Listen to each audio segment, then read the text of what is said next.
कहानी की शुरुआत एक भयंकर समुद्री तूफान के बीच फंसे एक हवाई जहाज से होती है। जहाज बुरी तरह हिल रहा था और हर झटका मानो अंदर बैठे लोगों की सांसें रोक दे रहा था। हमारा मुख्य किरदार चक उस समय बिल्कुल सामान्य अंदाज में टॉयलेट में बैठा हुआ था, जैसे बाहर कुछ हुआ ही ना हो। अगले ही पल टॉयलेट का दरवाजा जोरदार आवाज के साथ खुल गया और कार्गो सेक्शन की तरफ आग भड़क उठी। पायलट तुरंत हरकत में आया और चक को पकड़कर उसकी सीट तक ले गया, क्योंकि उन्हें समुद्र में इमरजेंसी लैंडिंग करनी थी। उसने जल्दी से चक को एक लाइफ राफ्ट थमाई और कहा कि वह अपनी सीट बेल्ट कसकर बांध ले। जहाज तेजी से नीचे गिर रहा था और हालात नियंत्रण से बाहर होते जा रहे थे। तभी चक को एहसास हुआ कि उसकी गर्लफ्रेंड द्वारा दी गई पॉकेट वॉच कहीं गिर गई है। पायलट ने उसे लाइफ जैकेट पहनने के लिए कहा, लेकिन वह दूसरी तरफ रखी हुई थी।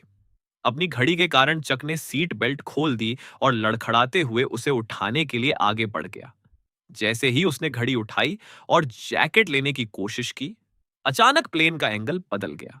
तेज झटकों की वजह से वह अपनी जगह स्थिर नहीं रह सका। पायलट ने देखा कि चक अपनी सीट पर नहीं है, इसलिए उसने खुद भी अपनी सेफ्टी बेल्ट खोल दी ताकि उसे संभाल सके। लेकिन लगातार लग रहे झटकों से पायलट बुरी तरह घायल हो गया।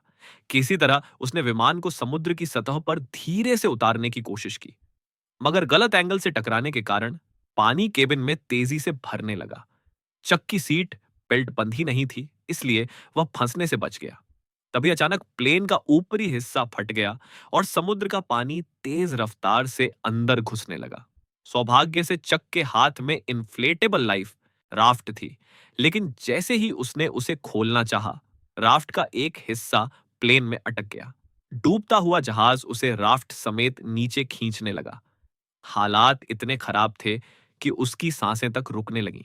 लेकिन तभी किस्मत ने साथ दिया और राफ्ट से जुड़ी रस्सी अचानक टूट गई।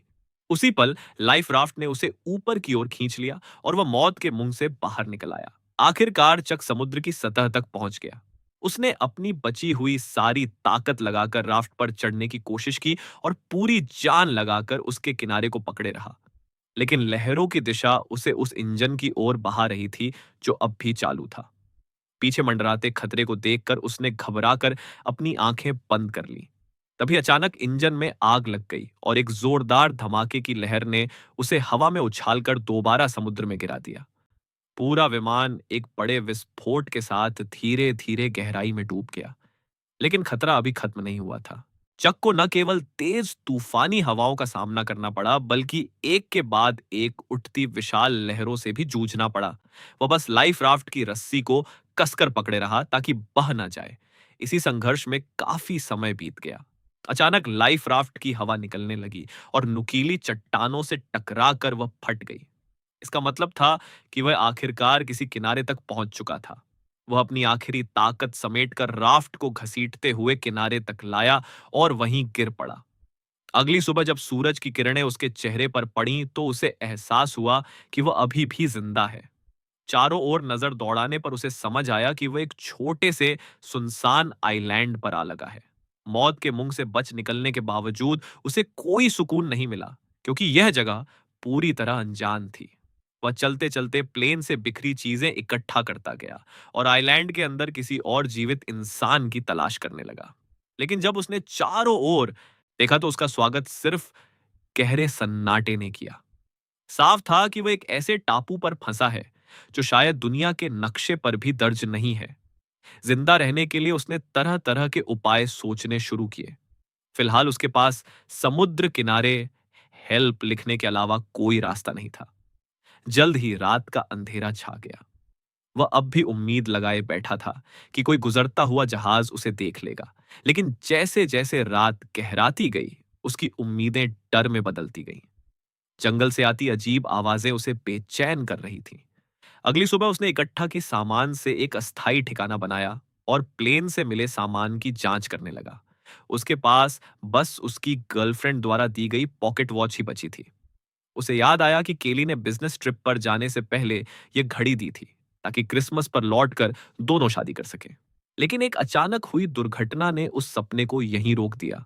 परिवार ने उसे मृत मान लिया था, मगर वह अभी भी सांस ले रहा था। इस सुनसान टापू पर सबसे बड़ी समस्या खाना और पानी था। उसने कंपनी के कई पार्सल इकट्ठा किए, लेकिन उन्हें खोलने से इनकार कर दिया क्योंकि उसके लिए ये उसकी जिम्मेदारी थी। चाहे वह कहीं भी फंसा हो, वह अपने काम के भरोसे को तोड़ना नहीं चाहता था। पिछले दिन बनाए गए हेल्प के निशान लहरों ने मिटा दिए थे, इसलिए उसे फिर से लिखना पड़ा। खाने के नाम पर उसे केवल सख्त नारियल मिले। उन्हें तोड़ना उसके लिए बेहद मुश्किल काम था, क्योंकि उसके पास कोई औजार नहीं था। आखिरकार उसने एक तेज पत्थर से नारियल तोड़ा और उसका पानी पिया, जो उस समय उसके लिए किसी अमृत से कम नहीं था।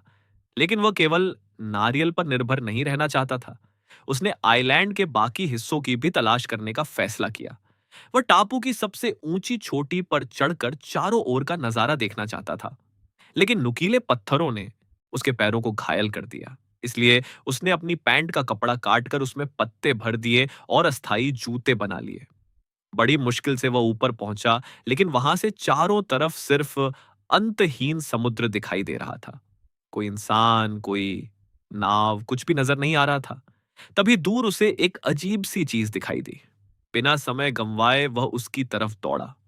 उसे लगा शायद कोई और भी जिंदा बचा हो, लेकिन पास पहुंचकर उसे पता चला कि वह पायलट की लाश थी, जो काफी समय पहले दम तोड़ चुका था।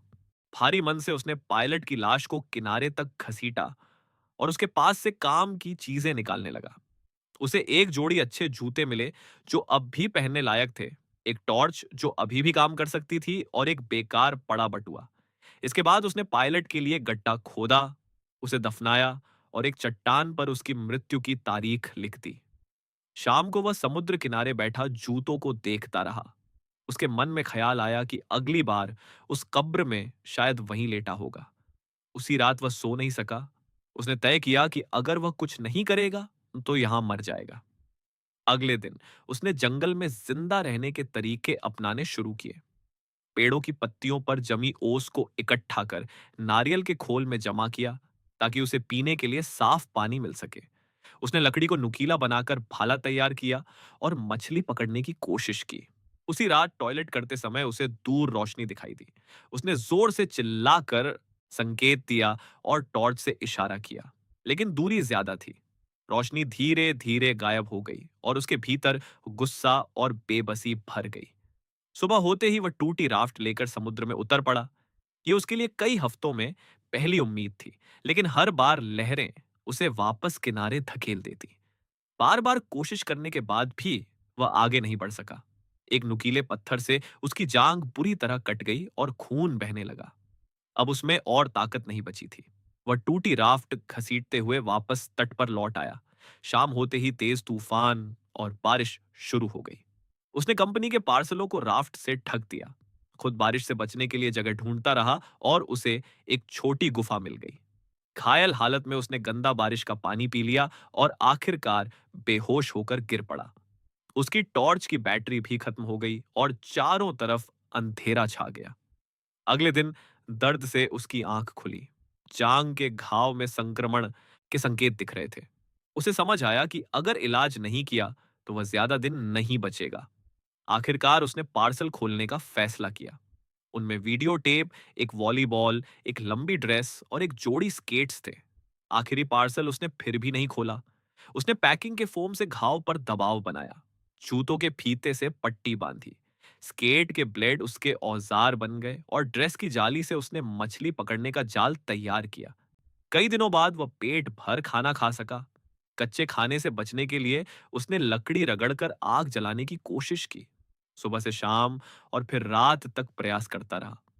उसके हाथ छिल गए, खून निकल आया, लेकिन आखिरकार चिंगारी भड़क उठी।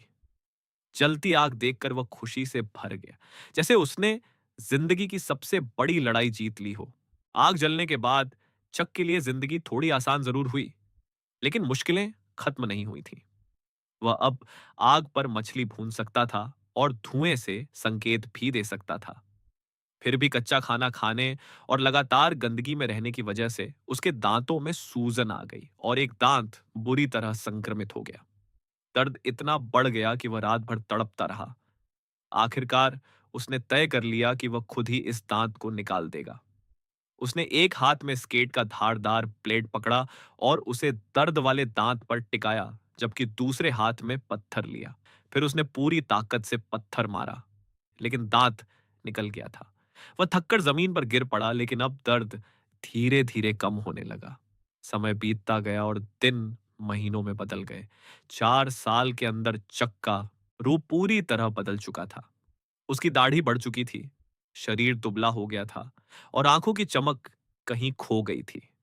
वह अब मछली पकड़ने और जंगल में जिंदा रहने में माहिर हो चुका था, लेकिन उसके भीतर उम्मीद की लौ बहुत कमजोर पड़ गई थी। हर दिन बस जिंदा रहने की एक और कोशिश बनकर रह गया था।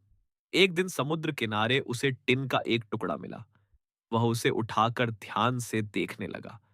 अचानक समुद्री हवा से वह टिन का टुकड़ा गिर पड़ा। उसी क्षण उसके दिमाग में एक विचार कौन था। अगर वह इस टिन को किसी बड़े ढांचे में जोड़ दे और उसे नाव की तरह इस्तेमाल करे, तो शायद वह लहरों को चीर कर बाहर निकल सके। यह सोचते ही उसके भीतर कई महीनों बाद उम्मीद की एक नई किरण जाग उठी। उसने बिना समय गंवाए लकड़ियां इकट्ठा करनी शुरू कर दी। मजबूत टहनियों को जमा करके उसने उन्हें जंगली बेलों से बांधना शुरू किया। यहां तक कि बेकार पड़े वीडियो टेप की रील को भी उसने रस्सी की तरह इस्तेमाल किया। वह अक्सर वॉलीबॉल से बातें करता था, जिसे उसने विल्सन नाम दिया था। एक रात उसने गुस्से में आकर विल्सन से झगड़ना शुरू कर दिया। मैं सारी जिंदगी तुमसे बात नहीं कर सकता, उसने चिल्लाकर कहा और गुस्से में उसे लात मारकर दूर फेंक दिया। लेकिन कुछ ही देर बाद उसे अपनी गलती का एहसास हुआ। वह अंधेरे में विल्सन को ढूंढने निकल पड़ा। उसने उसके चेहरे पर दोबारा रंग लगाया। आखिरकार कई दिनों की मेहनत के बाद उसकी लकड़ी की नाव तैयार हो गई। उसने उस पर जरूरी सामान रखा और सही हवा का इंतजार करने लगा। उसने चट्टान पर अपने फंसे रहने के दिनों की गिनती भी उकेर दी थी। 1500 से ज्यादा दिन इस टापू पर गुजार चुके थे। जब वह आखिरी निशान बना रहा था, तभी हवा उसी दिशा में चलने लगी जिसकी उसे जरूरत थी। ये मौका वह खोना नहीं चाहता था। उसने पूरी ताकत से नाव को समुद्र की ओर धकेला और विल्सन को साथ लेकर खुले पानी में उतर गया। समुद्र की लहरें अब भी पहले जैसी खतरनाक थीं। हर लहर उसे डुबो देने की कोशिश करती, लेकिन वह हार नहीं मानता। वह हर बार चप्पू चलाकर लहरों को काटता हुआ आगे बढ़ता गया। जब उसने पीछे मुड़कर उस टापू को देखा जिसने 4 साल तक उसे कैद रखा था, तो उसके दिल में अजीब सी भावना उठी। वह जगह जिसने उसे दर्द दिया, उसी ने उसे जिंदा रहना भी सिखाया था। लेकिन उसकी असली परीक्षा अभी बाकी थी। अचानक मौसम बदल गया। एक और भयंकर तूफान ने समुद्र को उफान पर ला दिया।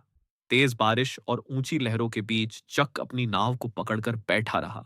यह उसकी जिंदगी की सबसे कठिन रात थी। वह लगभग सब कुछ भगवान पर छोड़ चुका था। तूफान ने उसकी नाव को बुरी तरह तोड़ दिया और इसी अफरा तफरी में विल्सन की रस्सी ढीली हो गई। जब चक को इसका एहसास हुआ, तब तक विल्सन लहरों के साथ दूर बह चुका था। उसे वापस बुलाने की कोशिश की, यहां तक कि समुद्र में कूदने का भी सोचा, लेकिन दूरी बहुत ज्यादा थी। आखिरकार वह असहाय होकर देखता रह गया। उसका इकलौता साथी उससे दूर चला गया था। विल्सन को खो देने के बाद चक पूरी तरह टूट गया। 4 साल का अकेलापन फिर से उस पर हावी हो गया। उसकी नाव भी आधी टूट चुकी थी। चारों ओर अंतहीन समुद्र फैला था। उसने चप्पू एक तरफ फेंक दिया और सोचा कि अब शायद यही अंत है। उसने आंखें बंद कर लीं और खुद को लहरों के हवाले कर दिया। लेकिन तभी अचानक उसे एक अजीब सी आवाज सुनाई दी। एक जहाज की सीटी। पहले तो उसे लगा यह उसका भ्रम है, लेकिन जब उसने आंखें खोलीं तो सामने एक विशाल मालवाहक जहाज दिखाई दिया। उसने आखिरी ताकत जुटाकर हाथ हिलाया। जहाज के लोगों ने उसे देख लिया। इस तरह कई सालों की संघर्षपूर्ण जिंदगी के बाद चक को बचा लिया गया। वो फिर से सभ्यता की दुनिया में लौट आया। मीडिया में उसकी चर्चा होने लगी, लेकिन चक के लिए यह सब मायने नहीं रखता था। वह सिर्फ केली से मिलना चाहता था। जब वह उसके घर पहुंचा तो दरवाजा एक अजनबी आदमी ने खोला। उसने खुद को केली का पति बताया।